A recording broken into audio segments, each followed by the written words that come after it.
In this session, we will use 3 different methods to create an in-shell chart. Select the Insert menu item and, under the Sparklines section, select Column. In the data range, select the arrow and select the dataset.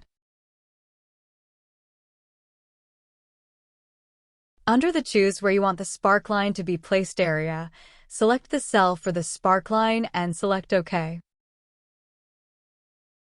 Select the Marker Color drop-down arrow and then High Point and select the color for the highest bar of the sparkline. Select the Low Point and select a color for the lowest point of the sparkline. Select the area that will contain the sparkline chart, and then under the Home menu select Merge and Center. Our second chart is using a formula. In G10, enter the formula equals REPT open bracket, quotation mark, pipe, quotation mark, comma, C10 close bracket.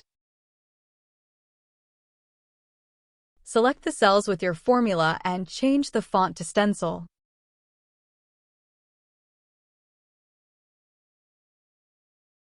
Change the font color for your chart. Select the crosshair at the bottom of your cell and drag to all required cells. Select the cell for our third chart and enter the formula equals C10, which is the first cell in your data.